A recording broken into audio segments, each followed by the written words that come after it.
ನನ್ನ ಜಮೀನು ವಿಷಯದಲ್ಲಿ ತೊಂದರೆ ಆಗಿದೆ. ಕಚೇರಿಗೆ ಅಲೆಯೋದು ಹೇಗೆ? ಕಾನೂನು ಬಗ್ಗೆ ನನಗೆ ಏನೂ ತಿಳಿಯಲ್ಲ.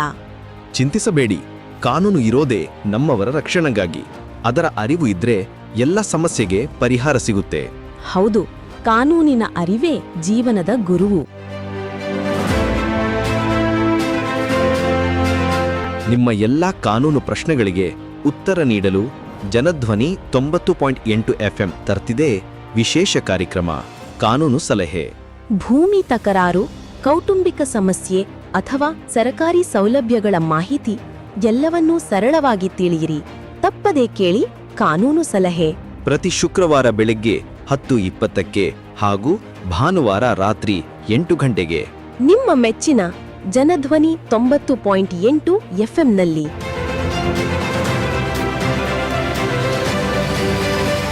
ಎಲ್ಲರಿಗೂ ನಮಸ್ಕಾರ. ಎಂದಿನಂತೆ ತಮಗೆಲ್ಲರಿಗೂ ಕಾನೂನು ಸಲಹೆ ಕಾರ್ಯಕ್ರಮಕ್ಕೆ ಸ್ವಾಗತ ಸುಸ್ವಾಗತ. ನಾನು ನಿಮ್ಮ ಮನೆಯ ಮಗಳು ಐಶ್ವರ್ಯ ಮಾನೆಗಾರ್.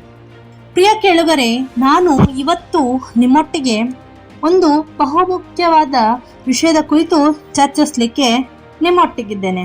ಕೇಳುಗರೆ, ಅದೇನಪ್ಪಾ ಅಂದ್ರೆ FIRನ ದಾಖಲಿಸುವ ಒಂದು ವಿಧಾನ ಮತ್ತು ಅದರ ಕುರಿತಾಗಿ ನಾಗರಿಕರ ಹಕ್ಕು ಅಂತ ಹೇಳಿ ಒಂದು ವಿಷಯದ ಬಗ್ಗೆ ಇವತ್ತು ನಾನು ನಿಮ್ಮೊಟ್ಟಿಗೆ ಮಾತನಾಡಲಿಕ್ಕಿದ್ದೇನೆ. ಕೇಳುಗರೆ, ಭಾರತೀಯ ಕಾನೂನು ವ್ಯವಸ್ಥೆಯ ಒಂದು ಪ್ರಥಮ ವರದಿ FIR, ಫಸ್ಟ್ ಇನ್ವೆಸ್ಟಿಗೇಷನ್ ರಿಪೋರ್ಟ್ ಅಂತ ನಾವು ಏನು ಹೇಳ್ತೀವಿ, ಇದೇನಾಗಿದೆ ಅಂದ್ರೆ ಒಂದು ಅಪರಾಧಿಕ ಪ್ರಕ್ರಿಯೆಯ ಒಂದು ಆರಂಭಿಕ ಹಂತವಾಗಿದೆ. ನ್ಯಾಯದ ಬಾಗಿಲು ತೆರೆಯುವ ಈ ದಾಖಲೆಯನ್ನ ನಾವು ಸಾಮಾನ್ಯ ನಾಗರಿಕರಿಗೆ ಪೊಲೀಸ್ ವ್ಯವಸ್ಥೆ ಒಂದಿಗಿನ ಮೊದಲ ಸಂಪರ್ಕವಾಗಿರುತ್ತದೆ. ಅಂದ್ರೆ ನಾವು ಈಗ ಯಾವುದೇ ಒಂದು ಕೃತ್ಯ ನಡೀತಂದ್ರೆ ನಾವು ಹೇಗೆ ಪೊಲೀಸರನ್ನ ಸಂಪರ್ಕ ಮಾಡಬೇಕು, ಪೊಲೀಸರು ಮತ್ತು ನಾಗರಿಕರನ್ನ ಎರಡರ ನಡುವೆ ಒಂದು ಸೇತುವೆ ತರ ಕೆಲಸ ಮಾಡುವುದು ಯಾವ್ದಪ್ಪ ಅಂದ್ರೆ ಈ FIR ಅಂತ ಹೇಳಿ ನಾವು ಹೇಳ್ಬೋದು. ಯಾಕಂದ್ರೆ ಇದೊಂದು ಕೇವಲ ದಾಖಲೆಯಲ್ಲ, ಬದಲಿಗೆ ನ್ಯಾಯವನ್ನ ಅನ್ವೇಷಣೆ ಮಾಡಲು ನಮ್ಗಿರುವಂತಹ ಒಂದು ಮೊದಲನೆಯ ಹೆಜ್ಜೆ ಅಂತ ಹೇಳ್ಬೋದು. ಹಾಗಾಗಿ ನಾನು ಇವತ್ತು ನಿಮ್ಮೊಟ್ಟಿಗೆ ಈ ಒಂದು FIR ದಾಖಲಿಸುವ ವಿಧಾನಗಳು ಮತ್ತು ಈ ಸಂದರ್ಭದಲ್ಲಿ ನಾಗರಿಕನಿಗೆ ಇರುವ ಹಕ್ಕುಗಳು ಮತ್ತು ಕರ್ನಾಟಕ ರಾಜ್ಯದಲ್ಲಿ ಜಾರಿಯಲ್ಲಿರುವ ವಿಶೇಷ ಮಾರ್ಗಸೂಚಿಗಳನ್ನ ವಿವರವಾಗಿ ಪರಿಶೀಲಿಸುವುದು ಹೇಗೆ ಎಂಬ ಒಂದು ವಿಷಯದ ಕುರಿತು ವಿಶೇಷ ಚರ್ಚೆಯನ್ನ ನಾನು ನಿಮ್ಮೊಟ್ಟಿಗೆ ಮಾಡಲಿಕ್ಕಿದ್ದೇನೆ. ಮೊದಲಿಗೆ FIR ಎಂದರೇನು? ಫಸ್ಟ್ ಇನ್ಫಾರ್ಮೇಶನ್ ರಿಪೋರ್ಟ್ ಅಥವಾ ಪ್ರಥಮ ಮಾಹಿತಿ ವರದಿ ಅಂದ್ರೆ ಪೊಲೀಸು ಠಾಣೆಯಲ್ಲಿ ಈಗ ಏನಪ್ಪಾ ಅಂದ್ರೆ ಅಧಿಕಾರಿಯು ದಂಡನೀಯ ಅಂದ್ರೆ ಕಾಗ್ನಿಸಬಲ್ ಅಪರಾಧ ಒಂದರ ಬಗ್ಗೆ ಮಾಹಿತಿಯನ್ನ ಪಡೆದಾಗ ಅದನ್ನ ಲಿಖಿತವಾಗಿ ದಾಖಲಿಸಿಕೊಳ್ಳುವ ಒಂದು ದಾಖಲೆಯಾಗಿದೆ. ಯಾವುದು? FIR. ಈ ದಾಖಲೆಯು ಅಪರಾಧಿಕ ಒಂದು ನ್ಯಾಯ ಪ್ರಕ್ರಿಯೆ ಒಂದು ಮೊದಲ ಅಧಿಕೃತ ದಾಖಲೆಯಾಗಿದ್ದು ತನಿಖೆಯ ಆರಂಭಕ್ಕೆ ಒಂದು ನಾಂದಿ ಆಗ್ತದೆ ಅಂತ ನಾವು ಹೇಳ್ಬೋದು. ಅಪರಾಧಗಳಲ್ಲಿ ನಾವು ಸಾಮಾನ್ಯವಾಗಿ ಎರಡು ವಿಧಗಳನ್ನ ನೋಡ್ತೇವೆ. ಒಂದು ದಂಡನೀಯ ಅಪರಾಧ, ಕಾಗ್ನಿಸಬಲ್ ಅಫೆನ್ಸ್. ಹೆಸರು ಹೇಳುವ ಹಾಗೆ ಈ ಪ್ರಕರಣಗಳಲ್ಲಿ ಪೊಲೀಸರು ವಾರಂಟ್ ಇಲ್ಲದೆ ಆರೋಪಿಯನ್ನ ಬಂಧಿಸಬಹುದು. ಕೊಲೆ, ಅತ್ಯಾಚಾರ, ದರೋಡೆ ಮುಂತಾದ ಗಂಭೀರ ಅಪರಾಧಗಳು ಇದರ ವ್ಯಾಪ್ತಿಗೆ ಬರುತ್ತದೆ. ನಾನು ಇನ್ನೊಮ್ಮೆ ಇದರ ಕುರಿತು ಸ್ಪಷ್ಟನೆ ನೀಡ್ತೇನೆ. ದಂಡನೀಯ ಅಪರಾಧ ಹೆಸರೇ ಹೇಳ್ತದೆ, ಅಂದ್ರೆ ಯಾರಿಗೆ ನಾವು ಒಂದು ಶಿಕ್ಷೆಯನ್ನ ಕೊಡಬಹುದು ಅಂತಹ ಒಂದು ಅಪರಾಧಗಳಿಗೆ ನಾವು ದಂಡನೀಯ ಅಪರಾಧಗಳು ಅಂತ ಹೇಳ್ತೇವೆ.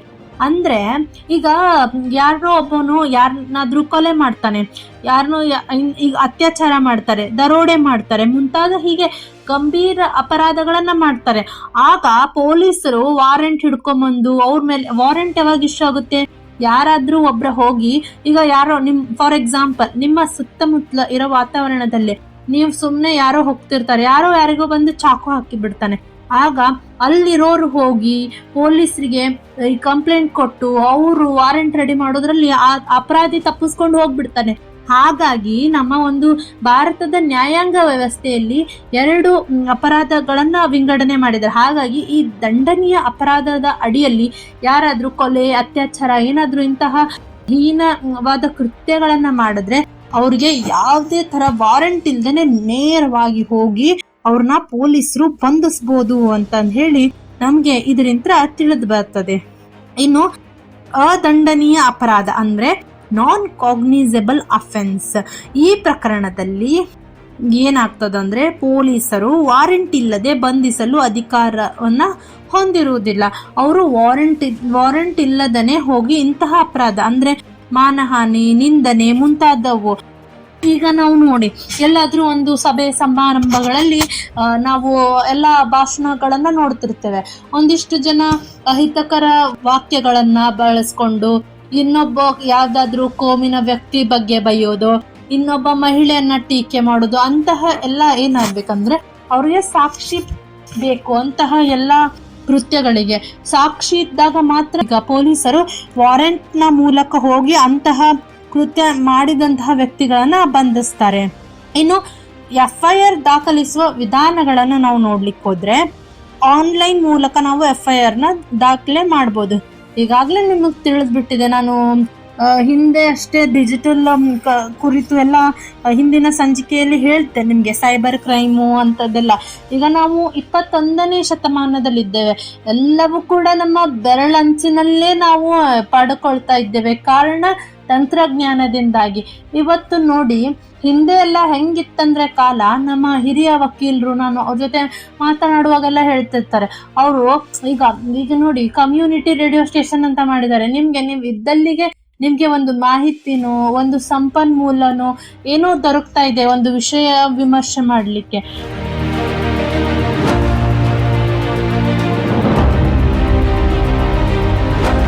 ಹಿಂದೆ ಎಲ್ಲ ನಮ್ಮ ಹಿರಿಯ ವಕೀಲರುಗಳೆಲ್ಲ ಹೀಗೆ ಬುಡಕಟ್ಟು ಸಮುದಾಯದ ಜನಾಂಗದ ಕಡೆ ಹೋಗಿ, ಇನ್ನು ಈಗ ಲಂಬಾಣಿ, ತಾಂಡ ಅಂತ ಜಾಗದಲ್ಲಿ ಎಲ್ಲ ಹೋಗಿ ಕಾನೂನು ಸಲಹೆ ಕಾರ್ಯಕ್ರಮಗಳನ್ನು ಅವರೆಲ್ಲ ಕೂರಿಸಿ ಅವರೆಲ್ಲರನ್ನ ಸಮವಾಗಿ ಇಟ್ಕೊಂಡು ಅವರ ಒಂದು ಮನಸ್ಥಿತಿಯನ್ನ ಕಾಪಾಡಿಕೊಂಡು ಕಾರ್ಯಕ್ರಮವನ್ನ ಮಾಡಿಕೊಂಡು ಬರುವಂತಹ ಒಂದು ಪದ್ಧತಿ ಇತ್ತು. ಆದ್ರೆ ಇವಾಗ ಹಾಗಾಗಿಲ್ಲ. ತಂತ್ರಜ್ಞಾನದ ಕಾರಣದಿಂದಾಗಿ ನಮ್ಗೆ ಬಹಳ ಅಂದ್ರೆ ಬಹಳ ಸುಲಭವಾಗ್ಬಿಟ್ಟಿದೆ ಎಲ್ಲಾನು ಕೂಡ. ಹಾಗೆಯೇ ನಾವು FIR ಕೂಡ ಆನ್ಲೈನ್ ಮುಖಾಂತರ ದಾಖಲಿಸಬಹುದು. ಕೇಳುಗರೆ ನೋಡಿ, ತಂತ್ರಜ್ಞಾನದ ಅಭಿವೃದ್ಧಿಯೊಂದಿಗೆ ಏನಾಗ್ತಿದೆ ಅಂದ್ರೆ FIR ದಾಖಲಿಸುವ ಪ್ರಕ್ರಿಯೆ ಕೂಡ ಬಹಳ ಸರಳವಾಗಿ ಬಿಟ್ಟಿದೆ. ಈ ಕೆಳಗಿನ ಒಂದಿಷ್ಟು ಪೋರ್ಟಲ್ ಮೂಲಕ ನಾವು ಆನ್ಲೈನ್ ದೂರನ್ನ ದಾಖಲಿಸಬಹುದು. ಅದ್ಯಾವಪ್ಪ ಅಂದ್ರೆ, ಮೊದಲಿಗೆ ಡಿಜಿಟಲ್ ಪೊಲೀಸ್ ಪೋರ್ಟಲ್. ಇದರಲ್ಲಿ ಏನಾಗ್ತದೆ ಅಂದ್ರೆ, ಗೃಹ ಸಚಿವಾಲಯದ ಸ್ಮಾರ್ಟ್ ಪೊಲೀಸಿಂಗ್ ಉಪಕ್ರಮ ಭಾಗಿಯಾಗಿರುವ ಈ ಪೋರ್ಟಲ್ ಮೂಲಕ ನಾಗರಿಕರು ಆನ್ಲೈನ್ ಅಪರಾಧಿಕ ದೂರುಗಳನ್ನ ಸಲ್ಲಿಸಬಹುದು. ಸೈಬರ್ ಅಪರಾಧಿಗಳಿಗೆ ಇದನ್ನು ಹೆಚ್ಚಾಗಿ ಬಳಸುತ್ತಾರೆ. ಇನ್ನು ಕರ್ನಾಟಕ ರಾಜ್ಯ ಪೊಲೀಸ್ ಅಪ್ಲಿಕೇಶನ್ ಅಥವಾ ವೆಬ್ಸೈಟ್. ಕರ್ನಾಟಕದ ನಿವಾಸಿಗಳು ರಾಜ್ಯ ಪೊಲೀಸ್ ಇಲಾಖೆ ಅಧಿಕೃತ ಅಪ್ಲಿಕೇಶನ್ ಅಥವಾ ವೆಬ್ಸೈಟ್ ಮೂಲಕ FIR ಅನ್ನ ದಾಖಲಿಸಬಹುದು. ಬೆಂಗಳೂರು ನಗರ ಪೊಲೀಸರಿಗೆ. ಬೆಂಗಳೂರು ನಗರ ಪೊಲೀಸರು ವಾಹನ ಕಳ್ಳತನ ಪ್ರಕರಣಗಳಿಗೆ ಮಾತ್ರ FIR ಸೌಲಭ್ಯಗಳನ್ನ ಅವರು ಒದಗಿಸಿಕೊಟ್ಟಿದ್ದಾರೆ. ಅಂದ್ರೆ ಬೆಂಗಳೂರು ಅಂತಹ ಮಹಾನಗರಗಳಲ್ಲಿ ನಿಮ್ಮ ವೆಹಿಕಲ್ ಅಥವಾ ನಿಮ್ಮ ಗಾಡಿ ಕಾಣೆ ಆದಾಗ ಮಾತ್ರ ನೀವು ಈ ಒಂದು ಆನ್ಲೈನ್ FIR ನ ಹಾಕುವ ಒಂದು ವ್ಯವಸ್ಥೆಯನ್ನ ನಮ್ಮ ಬೆಂಗಳೂರು ಪೊಲೀಸರು ಕಲ್ಪಿಸಿಕೊಟ್ಟಿದ್ದಾರೆ. ಇನ್ನು ರಾಷ್ಟ್ರೀಯ ಸೈಬರ್ ಅಪರಾಧಿ ವರದಿ ಪೋರ್ಟಲ್. ಇದರಲ್ಲಿ ಏನಂದ್ರೆ, ಸೈಬರ್ ಅಪರಾಧಿಗಳಿಗೆ ಸಂಬಂಧಿಸಿದಂತಹ ದೂರುಗಳನ್ನ ನಾವು ಇಲ್ಲಿ ದಾಖಲಿಸಬಹುದು. ಪ್ರತ್ಯೇಕ ಪೋರ್ಟಲ್ಗಳನ್ನು ಸಹ ನಾವು ಬಳಸಬಹುದಾಗಿದೆ. ಈಗ ಏನಾಗ್ತದಂದ್ರೆ, ಇಲ್ಲಿ ನಾವು ಏನೇನು ಒಂದು ವಿಷಯಗಳನ್ನ ನಾವು ಅಪ್ಲಿಕೇಶನ್ ಫಿಲ್ ಮಾಡೋದ್ರಲ್ಲಿ ಯಾವ ವಿಷಯಗಳನ್ನ ನಾವು ನಮೂದಿಸಬೇಕು ಅಂತ ನೋಡ್ಲಿಕ್ಕೆ ಹೋದ್ರೆ, ಮೊದಲಿಗೆ ಬರೋದು ದೂರುದಾರನ ಒಂದು ಪೂರ್ಣ ಹೆಸರು, ಆಮೇಲೆ ಆತನ ಒಂದು ಜನ್ಮ ದಿನಾಂಕ, ಆಮೇಲೆ ಇಮೇಲ್ ವಿಳಾಸ, ಮೊಬೈಲ್ ಸಂಖ್ಯೆ, ಹೀಗೆ ಅವನ ಒಂದು ಶಾಶ್ವತ ವಿಳಾಸ. ಮತ್ತೊಮ್ಮೆ ನಾನು ಹೇಳ್ತೇನೆ, ದೂರುದಾರನ ಒಂದು ಪೂರ್ಣ ಹೆಸರು, ಯಾರು ಕಂಪ್ಲೇಂಟ್ ಕೊಡ್ಲಿಕ್ಕೆ ಹೋಗಿರ್ತಾರೋ ಅವರ ಒಂದು ಪೂರ್ಣ ಹೆಸರು ಮತ್ತು ಆತನ ಜನ್ಮ ದಿನಾಂಕ, ಇಮೇಲ್ ವಿಳಾಸ, ಮೊಬೈಲ್ನಲ್ಲಿ ನಾವೇನು ಬಳಸ್ತೇವಲ್ಲ ಅದು, ಮತ್ತು ಮೊಬೈಲ್ ಸಂಖ್ಯೆ, ಶಾಶ್ವತ ವಿಳಾಸ, ಪರ್ಮನೆಂಟ್ ಅಡ್ರೆಸ್, ಆತ ಎಲ್ಲಿ ವಾಸವಾಗಿರ್ತಾನೋ ಅಲ್ಲಿಯ ಒಂದು ವಿಳಾಸವನ್ನ ಈ ಒಂದು FIR ಅಲ್ಲಿ ಅವನು ದಾಖಲಿಸಬೇಕಾಗ್ತದೆ. ಇನ್ನು ಘಟನೆ ನಡೆದ ದಿನಾಂಕ ಮತ್ತು ಸ್ಥಳದ ಪೂರ್ಣ ವಿವರ ನಾನು ನಿಮ್ಗೆ ಹೇಳಿದೆ. FIR ನೀವು ಯಾವುದೇ ಒಂದು ಅಪರಾಧ ಸಂಭವಿಸಿದೆ ಅಂದ್ರೆ ಪೊಲೀಸರು ಮತ್ತು ನಿಮ್ಮ ನಡುವೆ ಒಂದು ಮಾತುಕತೆ ಆಗಬೇಕು, ಆ ಒಂದು ಘಟನೆಯ ಬಗ್ಗೆ ಒಂದು ಇನ್ಫಾರ್ಮೇಶನ್ ಬೇಕಾ ಅನ್ನೋ ಕಾರಣಕ್ಕೆ ನಾವು FIR ದಾಖಲಿಸ್ತೇವೆ. ಪ್ರಥಮ ತನಿಖಾ ವರದಿ ಅಂತ ನಾವು ಇದನ್ನ ಹೇಳ್ತೇವೆ. ಹಾಗಾಗಿ ಈ ಒಂದು ಅವಧಿಯ ಇನ್ನೊಂದು ಮುಖ್ಯ ಅಂಶ ಏನಪ್ಪಾ ಅಂದ್ರೆ ಘಟನೆ ನಡೆದ ದಿನಾಂಕವು ಸ್ಪಷ್ಟವಾಗಿರ್ಬೇಕು ಮತ್ತು ಸ್ಥಳದ ಒಂದು ಸಂಪೂರ್ಣ ವಿವರ. ಆ ಘಟನೆ ನಡೆದಾಗ ಆ ಸ್ಥಳದಲ್ಲಿ ಯಾರಿದ್ರು, ಅಲ್ಲಿ ಏನ್ ನಡೀತಿತ್ತು, ಅಲ್ಲಿ ಯಾವ್ದಾದ್ರು ಹತ್ತಿರದ ಅಂಗಡಿಯಲ್ಲಿ ಏನಾದ್ರೂ CC ಕ್ಯಾಮ್ರಾ ವ್ಯವಸ್ಥೆ ಇದೆನೋ, ಅಲ್ಲಿ ಯಾವ್ದಾದ್ರು ಶಾಲೆ ಇದೆನೋ ಅದರ ಹತ್ರಲ್ಲಿ, ಅಲ್ಲಿ ಯಾರು ಇದ್ರ, ಯಾರು ರೋಡ್ ಬದಿಯಲ್ಲಿ ಏನಾದ್ರೂ ಅಪಘಾತ ಸಂಭವಿಸಿದ್ರೆ ಅಲ್ಲಿ ಯಾವ್ದಾದ್ರು ಅಂಗಡಿಯವನು ಏನು ಸಾರ್ವಜನಿಕರು ಯಾರು ಇದ್ರ ಅಂತ ಹೇಳಿ ನಾವು ಎಲ್ಲ ಬಗೆಯ ಒಂದು ಮಾಹಿತಿಯನ್ನ ಈ ಒಂದು FIR ನಲ್ಲಿ ಕೊಟ್ಟಾಗ ಪೊಲೀಸರಿಗೂ ಕೂಡ ತನಿಖೆ ಮಾಡಲಿಕ್ಕೆ ಬಹಳ ಸರಳವಾಗ್ತದೆ. ಇನ್ನು ಆರೋಪಿಯ ವಿಳಾಸ, ಜಿಲ್ಲೆ, ಫೋನ್ ಸಂಖ್ಯೆ. ಈಗ ಒಮ್ಮೊಮ್ಮೆ ಏನಾಗ್ತದೆ ಅಂದ್ರೆ ಆರೋಪಿಯ ಬಗ್ಗೆ ನಮ್ಗೆ ಏನು ಮಾಹಿತಿ ಇರಲ್ಲ. ಆಗ ನಾವು ಅಟ್ಲೀಸ್ಟ್ ಅವನು ಹೀಗೆ ಅಂತ ಹೇಳಿ ಒಂದಿಷ್ಟು ಸುಳಿವುಗಳನ್ನ ನಾವು ಪೊಲೀಸರಿಗೆ ಏನಾದ್ರೂ ಕೊಟ್ವಿ ಅಂದ್ರೆ ಅವರು ಅಲ್ಲಿನ ಒಂದು ನಾವು ಎರಡನೇ ಅಂಶದಲ್ಲಿ ಹೇಳಿದಾಗೆ ನಾವು ಘಟನೆ ನಡೆದ ದಿನಾಂಕವನ್ನ ಹೇಳಿರ್ತೇವೆ ಮತ್ತು ಒಂದು ಸ್ಥಳದ ಒಂದು ಸಂಪೂರ್ಣ ವಿವರವನ್ನ ನಾವು ಹೇಳಿರ್ತೇವೆ. ಹಾಗಾಗಿ ಪೊಲೀಸರಿಗೂ ಕೂಡ ಅದು ಸುಲಭವಾಗ್ತದೆ. ಅವರು ಅಲ್ಲಿಯ ಒಂದು ಸುತ್ತಮುತ್ತಲಿನ ವಾತಾವರಣವನ್ನ ವಿಚಾರಿಸಿ, ಅಲ್ಲಿನ ನೆರೆಹೊರೆಯವರಿಗೆ ಮಾತಾಡಿಸಿ, ಆಮೇಲೆ ಅವರು ಇಂತಹ ವ್ಯಕ್ತಿ ಇರ್ಬೋದೇನೋ, ಯಾರು ಏನು ಅಂತ ಹೇಳಿ ಒಂದು ವಿಚಾರಣೆ ಮಾಡಲು ಮತ್ತು ಅಪರಾಧಿಯನ್ನ ಬಂಧಿಸಲು ನಾವು ಪೊಲೀಸರಿಗೆ ಸಹಾಯ ಮಾಡ್ದಂಗ ಆಗ್ತದೆ. ಹಾಗಾಗಿ ನಾವು ಘಟನೆಯ ದಿನಾಂಕದ ಒಟ್ಟಿಗೆ ಆ ಒಂದು ಸ್ಥಳದ ಒಂದು ಸಂಪೂರ್ಣ ವಿವರಣೆಯನ್ನ ನಾವು ಪೊಲೀಸರಿಗೆ ನೀಡಬೇಕಾಗ್ತದೆ. ಇನ್ನು ಆನ್ಲೈನ್ ಮೂಲಕ FIR ದಾಖಲಾತಿ. ಈಗ ನಾವು ಸಾಂಪ್ರದಾಯಿಕ ವಿಧಾನವಾಗಿ ಯಾವುದೇ ಪೊಲೀಸ್ ಠಾಣೆಗೆ ನೇರವಾಗಿ ಹೋಗಿ ನಾವು ಮೌಖಿಕವಾಗಿನೋ ಅಥವಾ ಲಿಖಿತವಾಗಿನೋ ನಾವು ಹೋಗಿ ದೂರನ್ನ ನೀಡಬಹುದು. ಈಗ ಠಾಣೆಯ ಅಧಿಕಾರಿಯು ದೂರನ್ನ ಕೇಳಿ ಲಿಖಿತವಾಗಿ ದಾಖಲಿಸಿಕೊಳ್ಳಬೇಕಾಗ್ತದೆ. ದೂರದಾರರು ಈ ದಾಖಲೆಯ ಪ್ರತಿಯನ್ನು ಉಚಿತವಾಗಿ ಪಡೆಯಲು ಕೂಡ ನಮ್ಮ ಒಂದು ಕಾಯ್ದೆ ಅಡಿಯಲ್ಲಿ ನಾವು ಪಡೆದುಕೊಳ್ಬಹುದು ಅಂತ ಹೇಳ್ತದೆ. ಇನ್ನು 0 FIR ಪರಿಕಲ್ಪನೆ ಏನಿದು ಹೊಸ ಒಂದು ವಿಷಯ. 0 FIR ಎಂಬುದು ಒಂದು ಮಹತ್ವದ ಕಾನೂನು ಸೌಲಭ್ಯವಾಗಿದೆ ಅಂತ ನಾವು ಹೇಳ್ಬೋದು. ಇದರ ಪ್ರಕಾರ ಅಪರಾಧ ನಡೆದ ಪ್ರದೇಶದ ಪೊಲೀಸ್ ಠಾಣೆ ಅಲ್ಲದೆ ಯಾವುದೇ ಪೊಲೀಸ್ ಠಾಣೆಯಲ್ಲಿ FIR ದಾಖಲಿಸಬಹುದು. ನಂತರ ಆ FIR ಅನ್ನು ಸಂಬಂಧಪಟ್ಟ ಠಾಣೆಯಲ್ಲಿ ವರ್ಗಾಯಿಸಲಾಗ್ತದೆ. ಹೊಸ ಅಪರಾಧಿಕ ಕಾನೂನುಗಳು ಈ ಸೌಲಭ್ಯಗಳನ್ನ ಇನ್ನಷ್ಟು ಸ್ಪಷ್ಟನೆ ಮಾಡಿದೆ. ನಾವು BNS ಅಂತಂದು ಹೇಳಿ ಕಲಿತ್ವಿ. ಮುಂಚೆ ಎಲ್ಲ ನಮ್ಗೆ IPC ಇತ್ತು, ಅಂದ್ರೆ ಭಾರತೀಯ ನ್ಯಾಯ ಸಂಹಿತಾ ಇತ್ತು. ಅದನ್ನ ಇವಾಗ ಭಾರತೀಯ ನ್ಯಾಯ ಸಂಹಿತಾ ಹಂಗೆ ಮಾಡಿದ್ದಾರೆ. ಭಾರತೀಯ ದಂಡ ಸಂಹಿತ ಇದ್ದಿದ್ದನ್ನ ಭಾರತೀಯ ನ್ಯಾಯ ಸಂಹಿತವಾಗಿ ಮಾಡಿದ್ದಾರೆ. ಅದರಲ್ಲಿ ನಮ್ಗೆ ವಿಶೇಷವಾಗಿ ಸಿಗೋದು 0 FIR ನ ಕಲ್ಪನೆ. ಇವಾಗ ನೋಡಿ, ನಾನು ಮೈಸೂರೊಳಗಿರ್ತೀನಿ, ನಾನು ಹೋಗಿ ಕ್ರೈಮ್ನ ಎಲ್ಲಿ ಮಾಡಿರ್ತೀನಿ, ಯಾರನ್ನೋ ಕೊಲೆ ಮಾಡೋದು, ಯಾರನ್ನೋ ಏನೋ ಮಾಡಿರ್ತೀವಿ ಅಂತ ಮಾಡಿರ್ತೀವಿ. ಈಗ ಧಾರವಾಡದವಳು ಇನ್ ಕೇಸ್ ಹೋಗಿ ಎಲ್ಲಾದ್ರೂ ಮೈಸೂರಲ್ಲಿ ಏನಾದ್ರೂ ಕ್ರೈಮ್ ಮಾಡಿದೆ ಅಂದ್ರೆ ಮೈಸೂರಲ್ಲೇ ನಾವು ನನ್ನ ಮೇಲೆ ಯಾರು ಬಂದು FIR ನ ದಾಖಲೆ ಮಾಡ್ಬೋದು. ಹಾಗೆ ಅದನ್ನ ಸಂಬಂಧಪಟ್ಟ ಒಂದು ಕೋರ್ಟ್ ಅಧಿಕಾರಿಗಳು ಅಥವಾ ಪೊಲೀಸರು ಅದನ್ನ ಮತ್ತೆ ವರ್ಗಾಯಿಸಬಹುದು. ಅದನ್ನ ಈ ಒಂದು 0 FIR ಪರಿಕಲ್ಪನೆಯಲ್ಲಿ ಬಂದಿದೆ.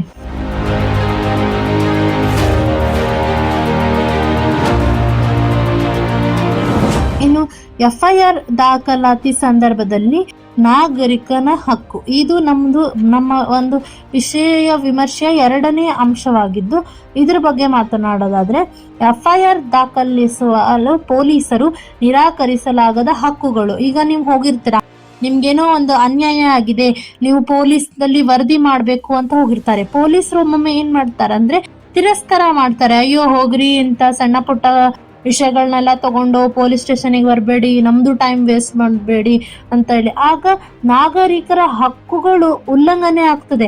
ನಮ್ಗೆ article 32 right to constitutional remedies ಯಾವಾಗ ಒಬ್ಬ ಮನುಷ್ಯನ ಒಂದು ನಾಗರಿಕ ಹಕ್ಕುಗಳು ವಯೋಲೇಟ್ ಆಗ್ತದೋ ಆಗ ಆತ ಹೋಗಿ ಈ ಒಂದು ಕೋರ್ಟ್ ನ ಮೊರೆ ಹೋಗ್ಬೋದು ಅಂತ ಹೇಳಿ ನಮ್ಮ ಸಂವಿಧಾನನೇ ನಮ್ಗೆ ಆರ್ಟಿಕಲ್ 32 ಅಡಿಯಲ್ಲಿ ಹೇಳಿರ್ತದೆ.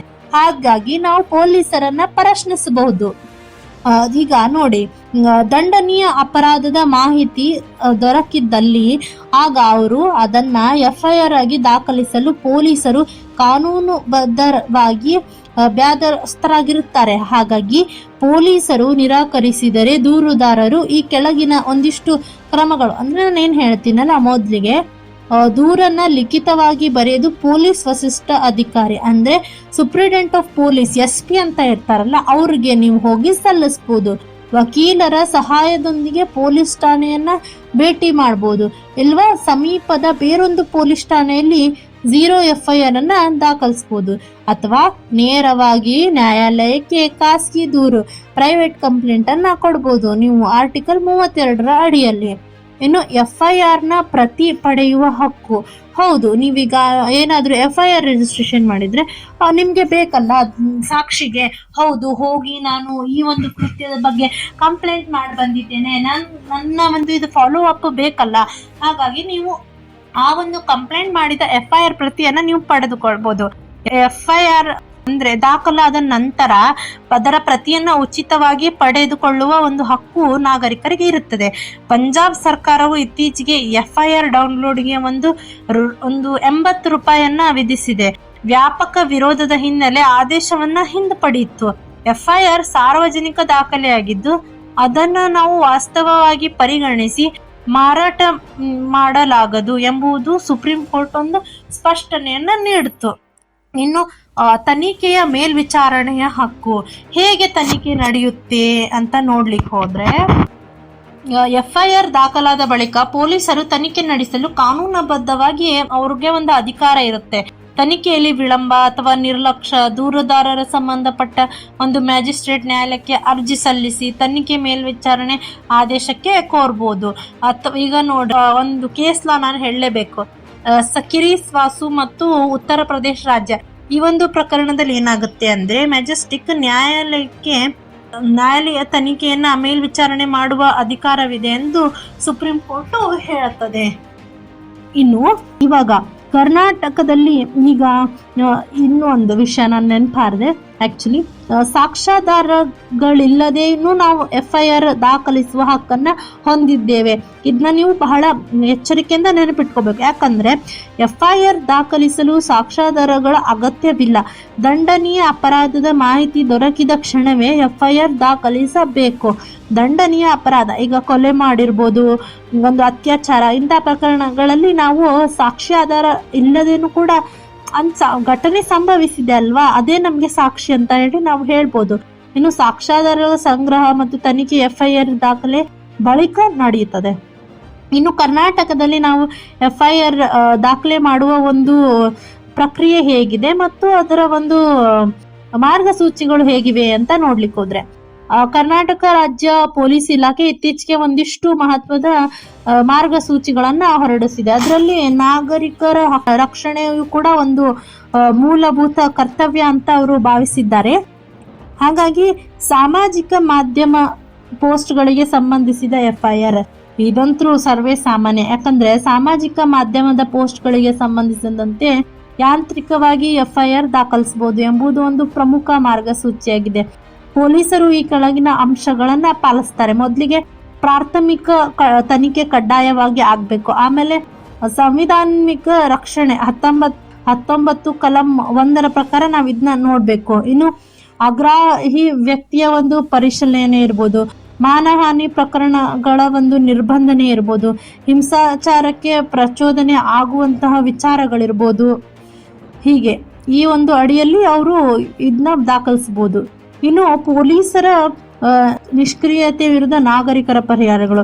ಈಗೇನಾದ್ರೂ ಪೊಲೀಸರು ನೀವು FIR ದಾಖಲಿಸ್ಲಿಕ್ಕೆ ಹೋದಾಗ ಸ್ಪಂದನೆ ಮಾಡಲಿಲ್ಲ ಅಂದ್ರೆ ನಾವು ಏನ್ ಮಾಡ್ಬೋದು? ಮೊದಲು ಉನ್ನತ ಅಧಿಕಾರಿಗಳಿಗೆ ದೂರನ್ನ ನೀಡಬಹುದು. ಇನ್ನು ಮ್ಯಾಜಿಸ್ಟ್ರೇಟ್ ನ್ಯಾಯಾಲಯಕ್ಕೆ ಹೋಗಿ ದೂರನ್ನ ನೀಡಬಹುದು. ಇನ್ನು ಮಾನವ ಹಕ್ಕುಗಳ ಆಯೋಗದ ಮೊರೆಯನ್ನು ಕೂಡ ನಾವು ಹೋಗ್ಬೋದು. ಉಚ್ಚ ನ್ಯಾಯಾಲಯದ ಅಧಿಕಾರಿಗಳಿಗೆ ಹೋಗ್ಬೋದು. ಇನ್ನು ತನಿಖಾ ಅಧಿಕಾರಿಯ ವಿರುದ್ಧ ನಾವು ದೂರನ್ನ ದಾಖಲಿಸ್ಬೋದು. FIR ದಾಖಲಾದಾಗ ಬಳಿಕದ ಪ್ರಕ್ರಿಯೆ ಏನಾಗುತ್ತೆ ಅಂದ್ರೆ, FIR ಆದ್ಮೇಲೆ ಚಾರ್ಜ್ ಶೀಟ್ ಆಗ್ತದೆ. ಅಂದ್ರೆ ಪ್ರಾಥಮಿಕ ಅಪರಾಧ ಸಾಬೀತಾಗ್ತದೆ ಎಂದು ಕಂಡು ಬಂದಲ್ಲಿ ಚಾರ್ಜ್ ಶೀಟ್ ಆಗ್ತದೆ. ಆಮೇಲೆ ಫೈನಲ್ ರಿಪೋರ್ಟ್, ಅಪರಾಧ ಸಾಬೀತಾದ್ಮೇಲೆ ಅವ್ರನ್ನ ಫೈನಲ್ ರಿಪೋರ್ಟ್ನ ರೆಡಿ ಮಾಡಿಬಿಟ್ಟು ಕೋರ್ಟ್ ಮುಂದೆ ಹಾಜರಾಗಿ ಆಮೇಲೆ ನ್ಯಾಯಾಧೀಶರು ಅವರ ಒಂದು ತಪ್ಪಿಗೆ ತಕ್ಕಾದ ಶಿಕ್ಷೆಯನ್ನ ನೀಡ್ತಾರೆ.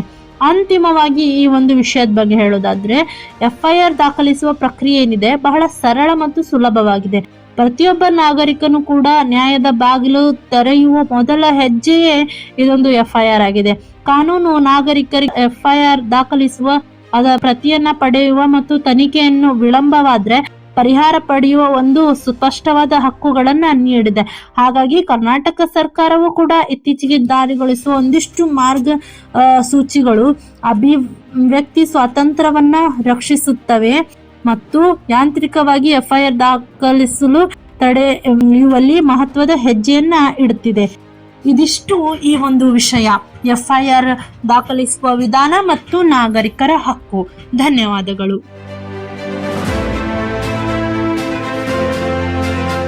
ಅಯ್ಯಯ್ಯೋ, ನನ್ನ ಜಮೀನು ವಿಷಯದಲ್ಲಿ ತೊಂದರೆ ಆಗಿದೆ. ಕಚೇರಿಗೆ ಅಲೆಯೋದು ಹೇಗೆ? ಕಾನೂನು ಬಗ್ಗೆ ನನಗೆ ಏನೂ ತಿಳಿಯಲ್ಲ. ಚಿಂತಿಸಬೇಡಿ, ಕಾನೂನು ಇರೋದೇ ನಮ್ಮವರ ರಕ್ಷಣೆಗಾಗಿ. ಅದರ ಅರಿವು ಇದ್ರೆ ಎಲ್ಲ ಸಮಸ್ಯೆಗೆ ಪರಿಹಾರ ಸಿಗುತ್ತೆ. ಹೌದು, ಕಾನೂನಿನ ಅರಿವೇ ಜೀವನದ ಗುರುವು. ನಿಮ್ಮ ಎಲ್ಲಾ ಕಾನೂನು ಪ್ರಶ್ನೆಗಳಿಗೆ ಉತ್ತರ ನೀಡಲು ಜನಧ್ವನಿ 90.8 FM ತರ್ತಿದೆ ವಿಶೇಷ ಕಾರ್ಯಕ್ರಮ ಕಾನೂನು ಸಲಹೆ. ಭೂಮಿ ತಕರಾರು, ಕೌಟುಂಬಿಕ ಸಮಸ್ಯೆ ಅಥವಾ ಸರಕಾರಿ ಸೌಲಭ್ಯಗಳ ಮಾಹಿತಿ ಎಲ್ಲವನ್ನೂ ಸರಳವಾಗಿ ತಿಳಿಯಿರಿ. ತಪ್ಪದೇ ಕೇಳಿ ಕಾನೂನು ಸಲಹೆ.